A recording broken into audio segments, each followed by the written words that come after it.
In the last lecture, we covered variational autoencoders, which are one way of doing generative modeling.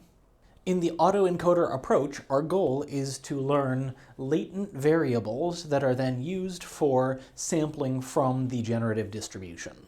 But an alternate way of thinking about generating samples from a distribution is to think in terms of computational random number generators.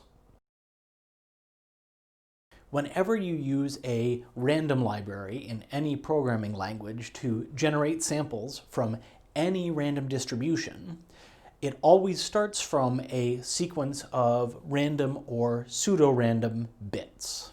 The random number generator then performs some computation to transform that sequence of ones and zeros into a sample from some other distribution.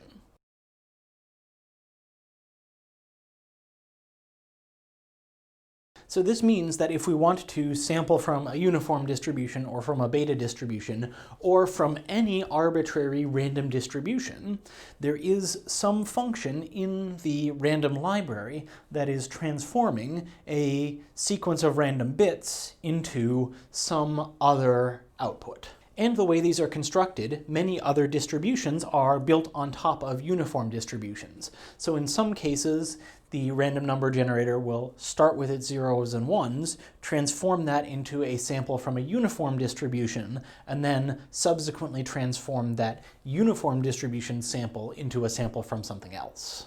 And this suggests an alternate approach to generative modeling, where we treat our learning problem as coming up with this transformation. And this leads us to the idea of a generator neural network.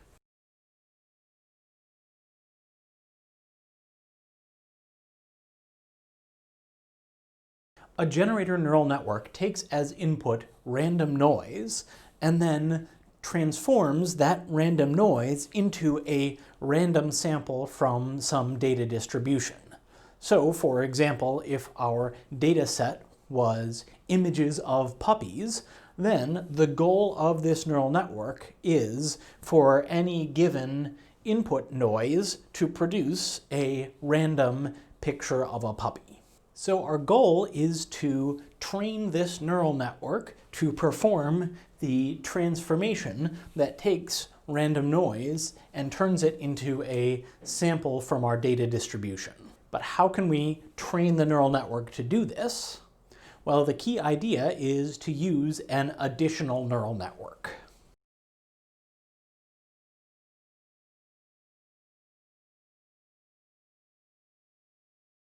The second neural network is known as a discriminator, and its job is to take inputs that are randomly chosen from either a real training data set or from the output of the generator network, and determine whether its input was real or fake.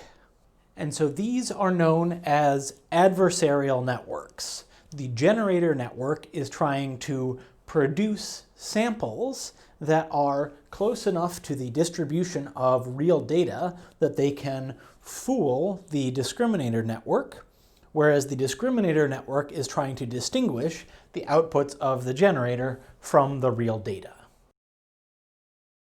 So how can we train these adversarial networks? Well, the discriminator network is fundamentally solving a classification problem. It's being given inputs from two different classes, real data and fake data, and trying to output a label. So training the discriminator looks just like normal training of a neural network for classification.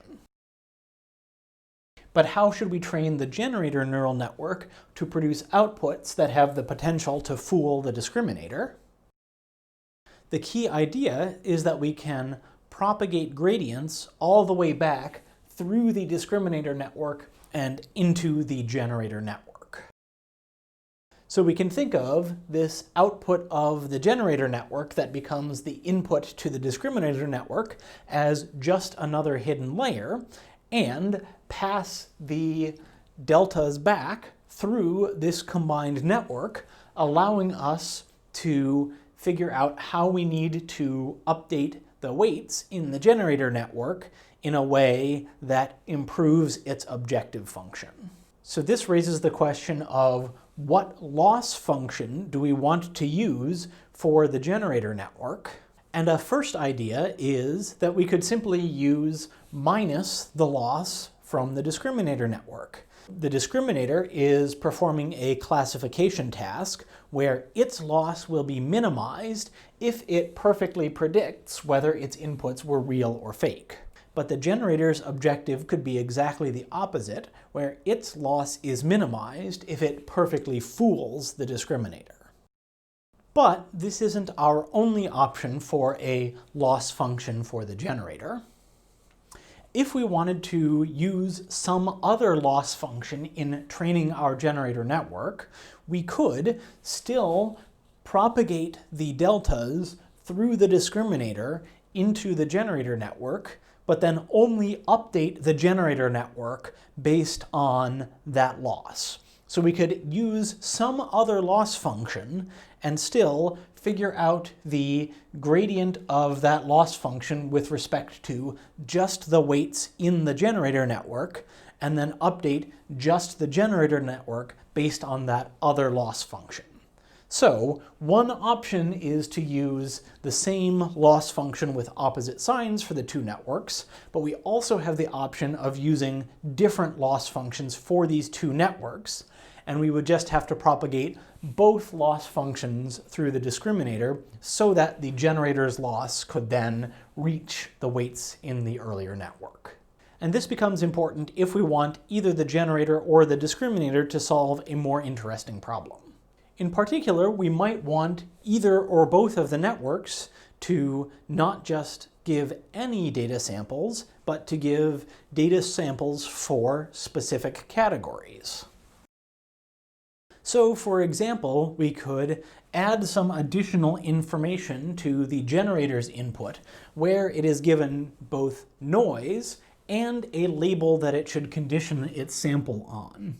So we might tell it that we want an image of a dog, and so then the generator will only be succeeding if it fools the discriminator into outputting that the image is both real and an image of a dog.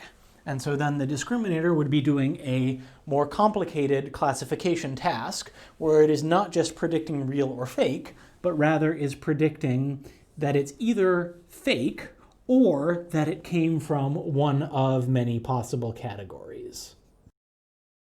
So now we're training the discriminator on a more complex multi-class classification task, and we are training the generator to fool the discriminator in specific ways to make it think that it has produced samples from particular classes within the data distribution.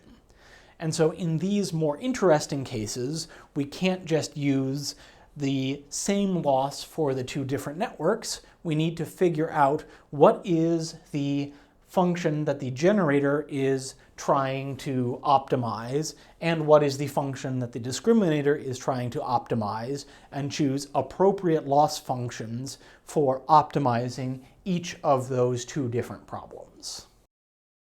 So let's think about what will happen if we train this pair of adversarial networks. Initially, the generator network will receive random noise as input, and before its weights have been trained, it will produce essentially random noise as output. And so the discriminator network will initially learn to distinguish real data from random noise. That should be a fairly easy classification task, and most of the discriminator's training effort will be focused on distinguishing the different categories within the real data. Of note, we will typically run training first on the discriminator so that it can learn the distribution of the real data, and only once the discriminator has started to have success in solving that problem will we begin to also train the generator. And it is common to alternate back and forth between training the discriminator and training the generator so that the discriminator can learn to distinguish the current outputs that the generator is producing, and then once the discriminator has learned to distinguish those, then we will retrain the generator so that it can adapt to what the discriminator has so far learned. So if the discriminator initially learns to separate the real data from a random noise, then the generator will need to produce samples that don't look like random noise and look more like however the discriminator is distinguishing the real data. So then when we start to train the generator, we hope that it will begin to produce outputs that look more like the real data, like images of puppies, if that is the data distribution that we're working from. And as the generator network gets better and better at producing these images, the discriminator network's task will get harder and harder for it to separate out the real from the fake images. And if this works, then we will have a neural network that can take random noise and transform it into things that are difficult to distinguish from samples of the real data. But the question then is, will this training actually work? And it's worth thinking about some of the possible failure modes.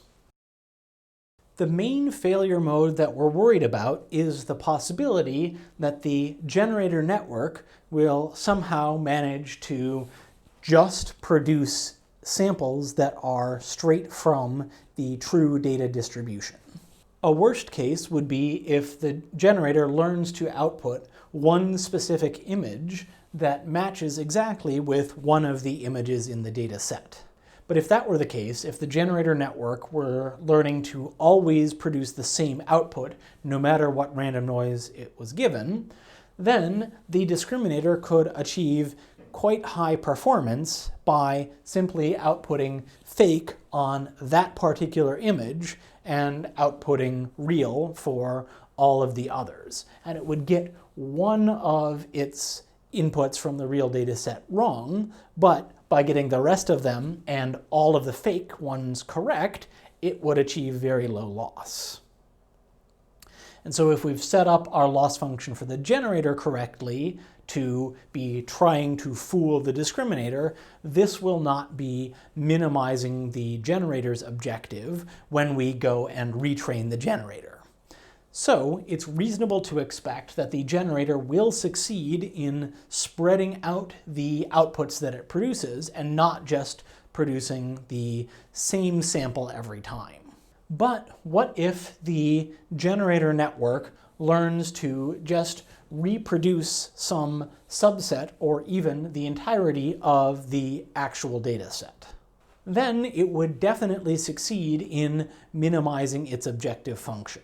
So this is a case that we definitely need to worry about, and there is substantial potential for overfitting of the generator network to the data set. This is a problem because if all we wanted to do was produce the real data, we wouldn't have needed to train a generator network to do this. The only reason that it's valuable to train a generator network is if it can produce things that are similar to, but not identical to, the actual data set. We want to use this generator to produce additional samples of things that go beyond the real data set.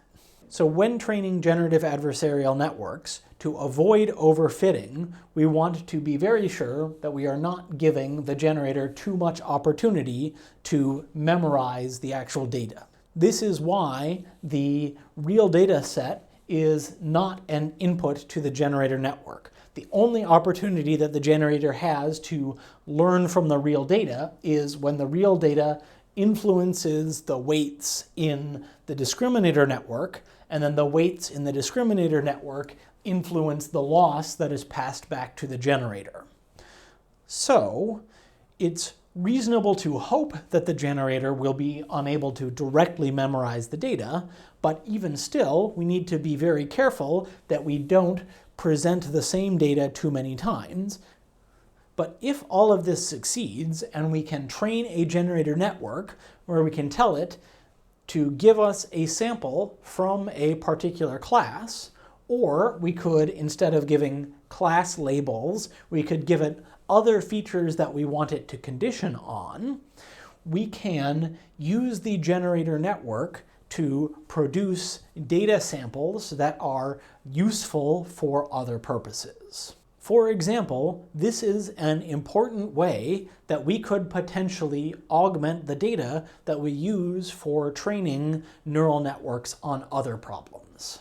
And in addition, this is a source of many of the fun examples that you will see of neural networks being used as inspiration for art, where we can, after training a generator network to produce images of dogs or cats, we could give it an input of 0.5 dog, 0.5 cat, and see what kind of sample does the generator produce when we try to mix multiple different categories of image.